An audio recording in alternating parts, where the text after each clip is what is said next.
खबर शामिल करते हैं लाहौर से। निगरान वजीर आला पंजाब मोहसिन नकवी का एहसन इकदाम, मेट्रो बस और स्पीडो बस सर्विस के किराए में 15 रुपए इजाफे की समरी मुस्तरद कर दी। पंजाब मास ट्रांजिट अथॉरिटी के इजलास में किराए में इजाफे की समरी पेश की गई थी। वजीर आला मोहसिन नकवी ने कहा कि रेवेन्यू में इजाफे के लिए नए और मुनफरिद अंदाज से काम किया जाए।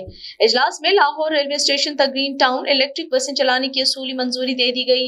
वर्ल्ड बैंक के ताउन से लाहौर में पायलट प्रोजेक्ट के तहत 27 इलेक्ट्रिक बसें चलाई जाएंगी।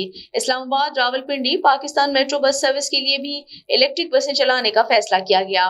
वजीर आला मोहसिन नकवी ने रावलपिंडी और लाहौर में मेट्रो बस ट्रैक की तामीर और मुरम्मत का हुक्म दिया। इजलास में कजाफी स्टेडियम और शाहदरा रेलवे स्टेशन की तामीर और मुरम्मत और तज़यीन और आराइश की मंजूरी दी गई।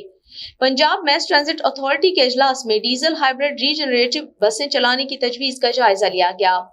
वजीर आला ने इलेक्ट्रिक बस सर्विस के लिए फौरी इक़दामात का हुक्म दिया और पंजाब मास ट्रांजिट अथॉरिटी में इंसानी वसाइल की कमी को पूरा करने की मंजूरी दी। वजीर आला मोहसिन नकवी ने कहा कि अवाम को मयारी और महफूज सफर की सहूलतें फराहम करना चाहते हैं। निगरान वजीर आला पंजाब मोहसिन नकवी की ज़ेर सदारत वजीर आला ऑफिस में पंजाब मास ट्रांजिट अथॉरिटी का 24वां इजलास मुनाकिद हुआ।